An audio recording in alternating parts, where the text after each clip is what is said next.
My sister and niece will be moving in with us.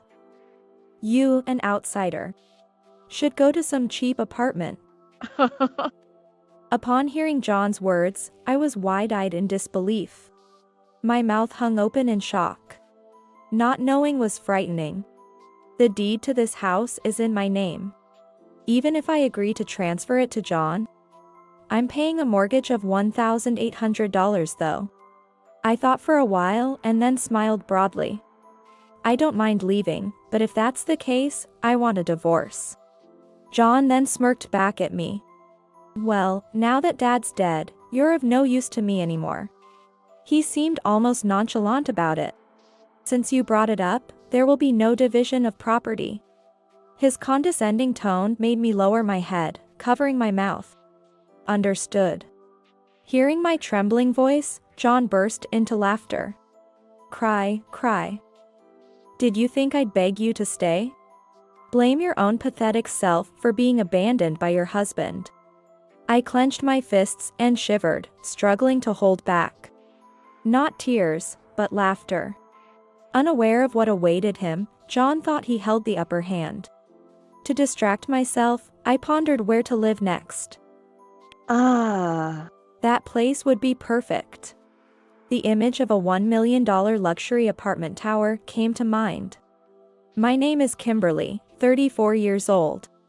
My husband, John, is an office worker at a high school, 2 years my senior at 36. John works at a private girls' high school. Being one of the younger male staff, he seems popular among the students. He often brings home letters and receives numerous chocolates on Valentine's Day. Each time, John would make a face as if to say, "Give me a break." You don't make that face in front of the students who gave them to you, do you? John clicked his tongue in response. Of course not. But I wonder why they give them to me, even though I wear a wedding ring. It's fine. Just accept the letters and chocolates. I reminisced about my high school days, thinking about how young they were. Back then, I also had a crush on a teacher more than 10 years my senior. Idiot. If any weird rumors start at a girls' school, they spread horribly. This is where John was very serious. Thankfully, he never crossed the line with any students, despite their advances. His seriousness might be a trait inherited from his father, who was also a teacher. We live with John's parents. We had planned to move out when we had children, but unfortunately, we haven't been blessed with any yet. Although I work part-time, we can't afford to save much from the money John brings home. Living with John's parents is comfortable, and they are very kind to me. My current concern is John's father's deteriorating health. His walking has become more difficult, and he can't go on his beloved walks as much. So, I bought a wheelchair to take him outside as much as possible. I used to work during the day, but now I work early mornings at a bakery. This way, I can spend the afternoons with John's parents, going for walks or shopping. My own parents have passed away, so I treasure John's parents as my own. Although my parents left me some inheritance, I still wish they were alive. John has an older sister, Christina, who is 4 years older. Christina has a husband who works for a major company and a 17-year-old daughter, Brittany. John and I got married 10 years ago. Since then, Christina, who also works, often left Brittany at our place. Brittany and I got along very well. She calls me Sister Kimberly and adores me like a real sister. Being an only child, I was happy about this. And even now that she no longer needs to be looked after, we keep in touch regularly. However, Christina and I don't get along well. I haven't had a good impression of her since we first met when John and I greeted his parents. The first thing she said upon seeing me was, "I thought he would have chosen someone cuter," and laughed. John didn't defend me then. If his parents hadn't scolded Christina at that moment, I probably wouldn't have married John. I don't choose based on looks alone. For marriage, what's inside is what counts. John's words, said as an afterthought, didn't resonate with me. I felt more cherished by his parents, who immediately got angry on my behalf. I wanted to be filial to John's parents, as I couldn't be to my own. Recently, Christina has been visiting home more often. She doesn't talk to me about it, but from what I hear her say to John and his parents, it seems she's constantly fighting with her husband. Despite both working, he nags her for not doing enough at home, like cleaning. Well, if I only worked a few hours like Kimberly, I could manage the housework too. But I work full-time. She said this snidely, glancing at me. Christina always seemed to compare herself to me. I've wondered why, and it seems she's competing with me. It seems that Christina didn't like the fact that my in-laws defended me when we first met. Eventually, John defended me too, which seemed to double her anger. Well, Kimberly only manages because Mom helps her out. If she were alone, she wouldn't be able to do anything. Hearing this, Christina chuckled. Unlike me, she doesn't have kids and gets help from Mom. It's only natural she can handle the housework. Yeah, but even then, she's not really managing. Sister, you're doing better than her, right? The two of them laughed at me, making fun of me. Catching the cold gaze of my mother-in-law, John suddenly coughed to cover his unease. But, Kimberly is trying hard, right? Like taking care of Dad since his legs got worse. Ignoring the astonished Christina, I moved to the bedroom. Feeling a bit worried, I called Brittany. Brittany said calmly, "Oh, that's just Mom being difficult. She should be able to handle the housework while Brittany is at her cram school." But for some reason, she doesn't. From Brittany's account, it didn't seem like she was being unfairly scolded. Generally, John sides with Christina. Christina may be competitive towards me. But John also seems to have a rivalry with his brother-in-law, who works in a top-tier company. However, as his wife, I have to say John is completely losing to his brother-in-law. His brother-in-law brings much more money to his family than John does. I'm not talking about low income. It's about how much of their salary they can dedicate to their family. I don't know the exact amount of John's income. He doesn't know, nor seems to care, how much money I have or how much I earn from my part-time job. All I ask is for him to make sure we can live within the means of the money he contributes. I don't know what he does with the rest of his salary. But occasionally, he comes home late. I was drinking with colleagues. Whether that's true or not, I don't know. John, who dislikes being the subject of strange rumors among his students, wouldn't cheat. I believed that. John contributes $1,000 to the household.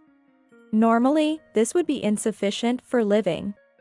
This alone could be a valid reason for divorce or endless arguments, I believe. This is my parents' house, so we don't need to pay rent, right? But still, $1,000 is a bit. Then why don't you ask Mom and Dad for living expenses? That's not what I mean. It seems my point isn't getting through to John. I'm not asking him to support us three alone. But his words and attitude show a lack of responsibility towards the family.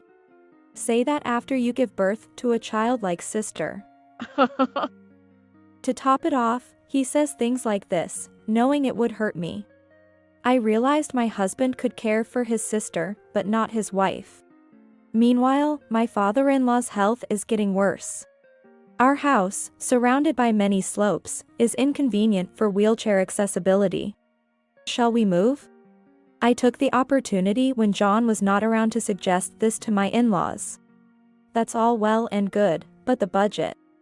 We can use the money from selling this house, and I'll pay the remaining mortgage. At my words, my in-laws looked at each other. But Kimberly, do you have that kind of money? You're already contributing more to the living expenses than John, aren't you? I reassured my apologetic mother-in-law, it's okay. I have an inheritance from my parents. If it's for my father-in-law and mother-in-law, my parents would be happy for me to use it. By this time, I might have almost lost my love for John. But I liked my in-laws and wanted to continue living with them. John was informed by his parents, and we decided to move to a new house. We remodeled it before moving, making it barrier-free. Handrails were installed to make it easier for my father-in-law to move around. I think the new house is much more accessible for him. The old house made even going to the toilet difficult, but here, he can go with ease. At first, the two were reluctant, but they felt better after I agreed to one condition. That condition was to keep the new house under my name, a secret from John. Also, not to tell John about my parents' inheritance. If John knows you have money, he'll depend on you even more. We can't allow that. They wanted to protect me from John, rather than relying on my parents' inheritance. I was really happy when my father-in-law said this. I wish I were a bit healthier. I'm sorry for the trouble. As he apologized, I waved my hands. No, it's not a trouble at all. I look forward to walking with you every day.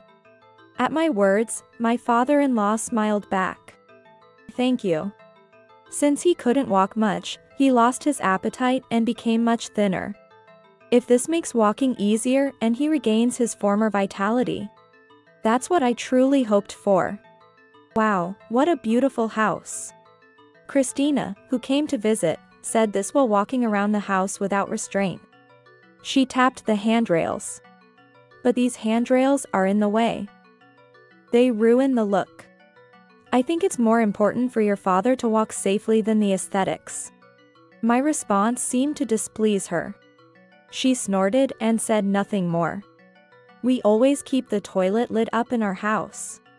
This is because the action of lifting the lid is a strain for my father-in-law, who has bad legs. To compensate, I make sure to clean it regularly to prevent any smell. Even with handrails, lifting the lid requires bending forward or bending the knees, which he finds painful.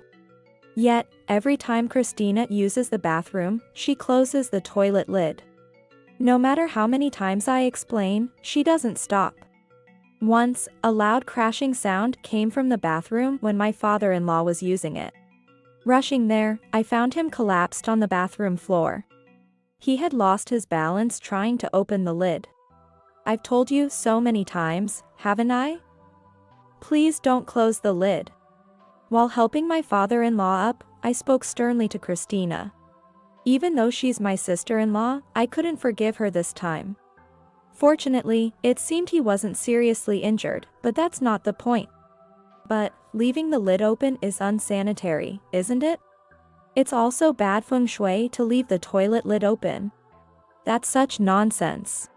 That doesn't matter. Do you want to cause your father to get hurt? This time, my usually calm mother-in-law was angrier than I was. Now, Mom. Sister didn't mean any harm. Exactly. It's exaggerated to say I caused Dad to get hurt. Christina's laughter didn't calm my mother-in-law's anger. She told her to leave immediately. Now we can live in peace for a while. My relief was short-lived. Soon after, cancer was discovered in my father-in-law. Sadly, by the time it was found, it had already spread throughout his body. There was nothing that could be done, and he passed away after just 6 months. After the funeral, I overheard a conversation that shocked me. Now this house will be yours, right? I wonder. Isn't Mom inheriting it? My mother-in-law, who was about to enter the living room, froze. But it's good, right? If it had dragged on, caring for him would have been tough. Yeah, but we have a convenient maid at home. Oh, that's harsh. I firmly grasped my mother-in-law's wrist, preventing her from opening the living room door. She was visibly angry, and I shook my head at her. Maybe Brittany and I should move in too. Inside, Christina laughed cheerfully. I must have looked as angry as I felt. And now I had another reason to be angry with John. While preparing funeral clothes, I found suspicious receipts and women's business cards in John's suit. Searching his bag, I found several more. They were from distant places, probably to avoid detection by school staff or students.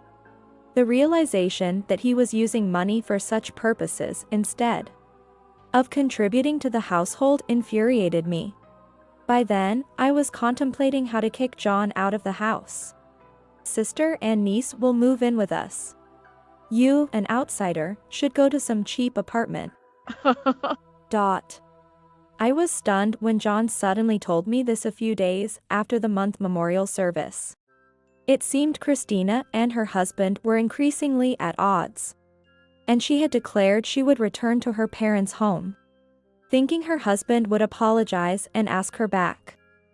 I see. So that's her plan. I hadn't expected them to try to push me out, but John was unaware. He didn't know that the house was in my name.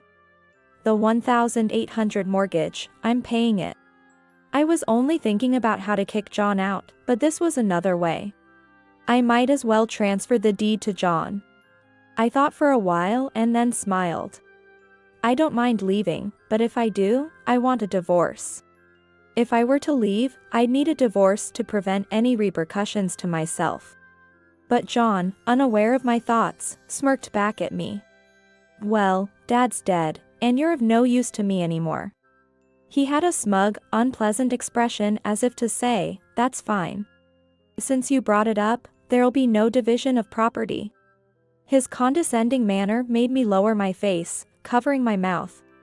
Understood. Hearing my trembling voice, John laughed out loud. Cry. Did you think I'd beg you to stay? Blame your own pathetic self for being abandoned by your husband.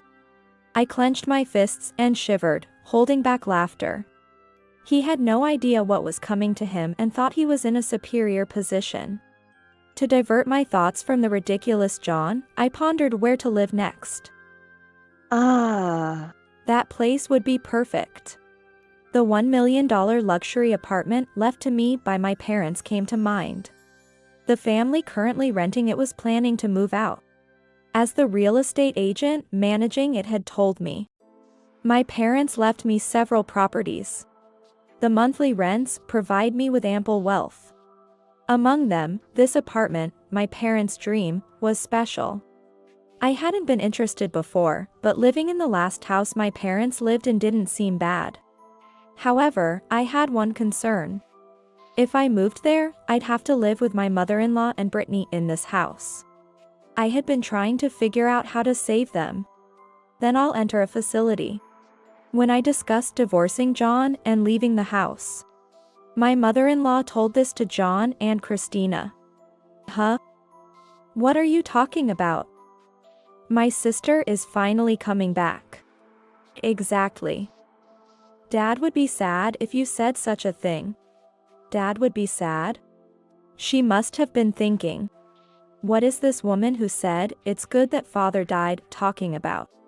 At that moment, a good strategy came to my mind. I whispered to my mother-in-law so that the others wouldn't hear. If they won't let me leave, I'll just have to be kicked out. So, I decided to continue living at the house for a while, assuming the divorce. I would share a room with my mother-in-law.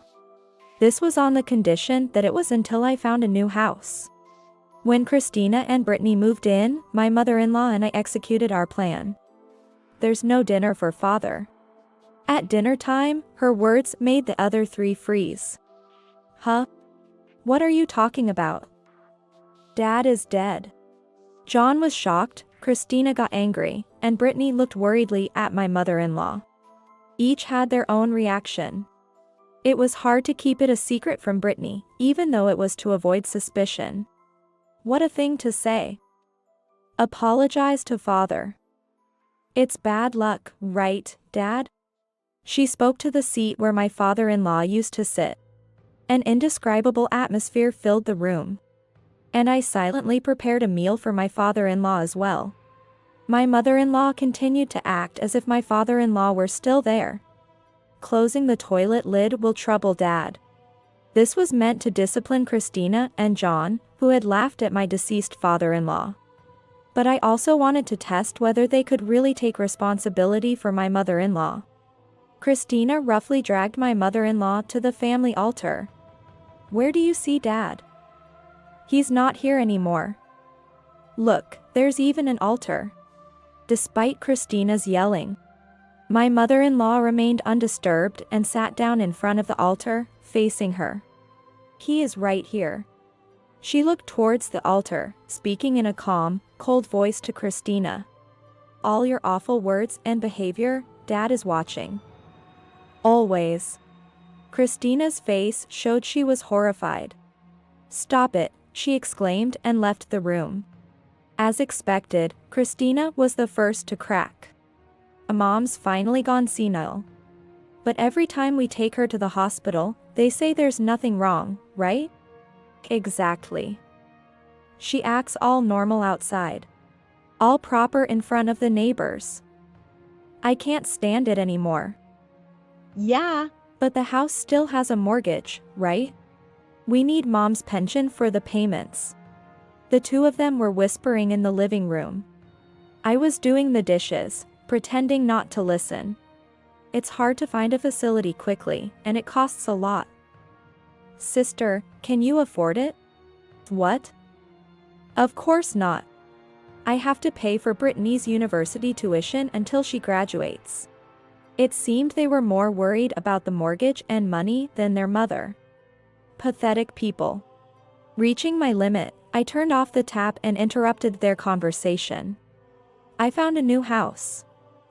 If you like, I can take mother-in-law with me. Until we find a good facility. The two exchanged glances, and I added. Also, I'm the one paying the mortgage for this house. What? Really? So that means? John mumbled to himself as if he had an idea. After deducting living expenses from your part-time job, you can still pay it.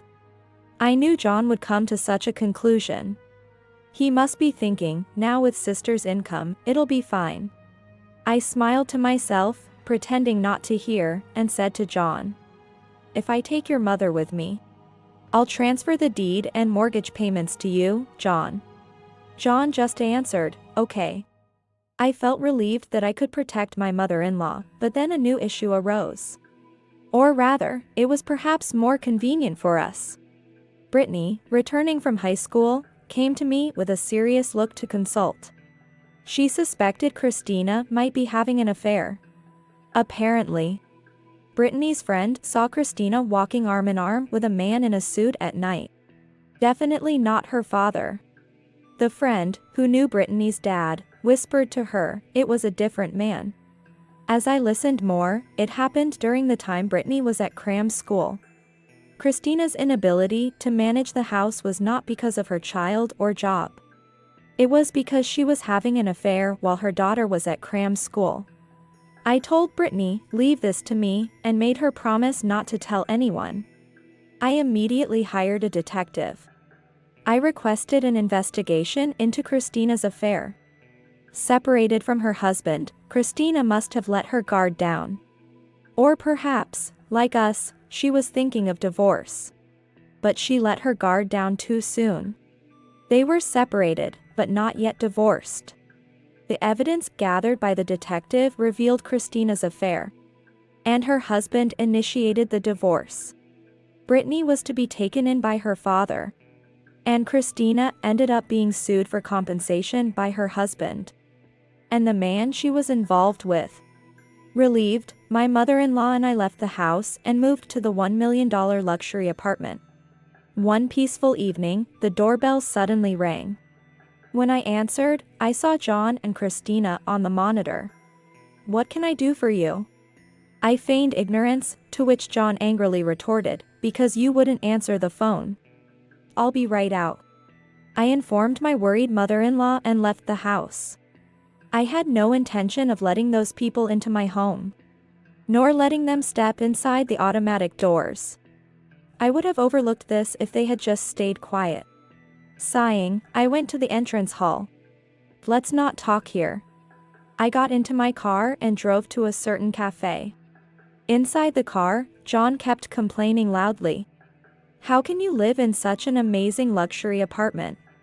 It was left to me by my parents. I had been renting it out until now. Why didn't you tell me something so important? I felt a twitch in my temple. Why should I? I was properly contributing to our living expenses. And this property doesn't fall under property division anyway. After all, it was John who had insisted there be no division of property. He had no right to complain. Upon arriving at the cafe and sitting down, as expected, the topic of conversation turned out to be about the mortgage of the family home. Why is it so high? $1,800 a month. His voice was low, but his face was red with anger. He probably wanted to yell at me right there. I took a slow sip of my coffee and smiled. It's the value of living in such a house, isn't it? Don't joke with me. He slammed the table and yelled. Christina tried to calm him down as everyone in the cafe turned to look. Stop it, John. But Kimberly, you should have mentioned such a high mortgage. I almost laughed at their desperation. There was no sense of gratitude for all the payments I had made until now. You never asked. Besides, you left almost all the paperwork for the name change to me. I implied that it was wrong to complain only when it was inconvenient for them. But perhaps it was inevitable. After all, Christina was being sued for compensation by her brother-in-law. And also by her affair partner's wife. Additionally, her affair was discovered at work, making her job untenable. To me, it was all self-inflicted. I slowly turned my gaze to Christina and smiled sympathetically. It must be hard for you. What do you mean? This man hardly contributed to our household finances. What? Christina looked at John. Feeling her gaze, John mumbled, No, it's not like that. Oh, right. We only left the house a few days ago. Realizing she didn't know yet, I understood. John then said in a low voice, Don't say unnecessary things, glaring at me. Hey, what do you mean by that? Christina's gaze shifted to me and she said, Explain this. I shrugged and pulled out several papers from my bag. This man only contributed $1,000 to our household and frequented places like this. I laid out suspicious receipts from shady shops. And business cards from various women on the table. What? What is this? What were you thinking, going to these places? Christina showed more disgust than expected and, unable to contain her anger, EAD out the names of the shops loudly. Are you crazy? That's filthy. As she threw the business cards, her words seemed to hit a nerve with John. What are you talking about? You're the one who had an affair with a colleague at work. It was an ugly spat, and I quietly watched their exchange while sipping my coffee. Deciding it was time to intervene before the cafe complained, I spoke to John. Oh, right. Sorry. My comment stopped the argument between John and Christina. It seemed like an alert for John, who recognized my tone as something to be wary of. What? He asked, probing for more information. I forgot to mention, there's a popular tutoring school near this cafe. Huh? Both looked at me, puzzled. It seemed they didn't get the point yet. Many students spend time here before their classes start. I leaned closer to John and whispered. Look, familiar school uniforms here and there. With the students in casual clothes, wonder how many there are. Suddenly, John stood up noisily, looking around and noticing their gazes. Soft laughter reached my ears. The reason I chose this cafe had finally dawned on them. Just to clarify, I wasn't the one who raised my voice. John stood there, trembling, his hands on the table clenched white. Thank you for embarrassing yourself. I'm sure tomorrow's school day will be interesting. I peered into John's face with a smirk. Before me, John collapsed to the floor. Eventually, the family home was put up for sale. And John and Christina moved into an old, small apartment. Christina struggled to find a new job, and John left the girls' school. Apparently, parents had complained about an inappropriate person among the administrative staff. Even if the call hadn't come, John would have probably left. But the call spread the rumors even further. I knew about this because Brittany's friend, who attended the school where John worked, told her. John's fears had come true, the rumors spread viciously. Hearing this from Brittany, my mother-in-law expressed her disgust. Pathetic children, and I burst into laughter. Once, John and Christina came to us, relying on my inheritance and my mother-in-law's pension. They apologized profusely, but I immediately sent them away, saying, "No need for apologies now. I still live with my mother-in-law." Brittany often visits us at the apartment, enjoying the view from the windows just as much as I do. The wide sky my parents once watched, I now share with my mother-in-law every day. With the curtains wide open, our meals are always delightful. And I continue to enjoy my life with her, thinking of it as the filial piety I couldn't show my own parents.